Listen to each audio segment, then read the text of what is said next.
Table topper Fortune Barishal আগেই নিশ্চিত করেছে প্রথম কোয়ালিফায়ার।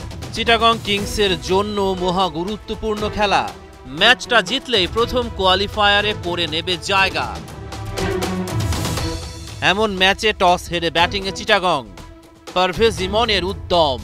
আসরে খুব একটা ভালো করতে পারেননি, তবে একেবারে জরুরি সময়ে জ্বলে উঠলেন তিনি। তাইজুলকেই টার্গেট করেন ইমন। বিশাল সব ছক্কা হাঁকিয়ে জিতেছেন চিটাগংয়ের ফ্যানদের মন। ৩১ বলেই ইমনের 50, অর্ধ শতকে পৌঁছাতে ৬টা ছক্কা হাঁকিয়েছেন তিনি। ইমন রিশাদ হোসেনকেও হাঁকিয়েছেন বিশাল ছক্কা। তামিম ইকবালের হতাশা। পারভেজ ইমনকে ফেরাতে তামিম ইবাদতের হাতে বল তুলে দিলেন। ইবাদতের বলেই ইমন ফিরে গেলেন। ৪১ বলে ৭৫ রান ওর ব্যাটে। ব্যাট করেন ১৮২ স্ট্রাইক রেটে।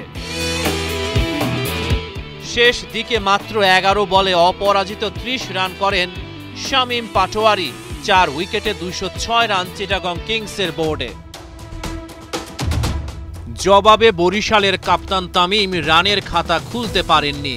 তাওহিদ হৃদয় আর মুশফিকুর রহিমের দিনটাও ভালো কাটেনি। ২৮ বলে দাভিদ মালানের 50, ৩৪ বলে ৬৭ রান করেন তিনি।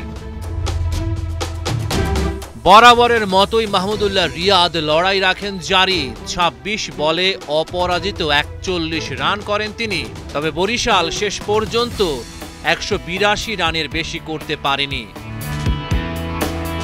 দুরন্ত জয়ে প্রথম কোয়ালিফায়ারে জায়গা করে নিল চিটাগং। সোমবার ওদের প্রতিপক্ষ বরিশাল। রহমান পেয়ার, ৭১।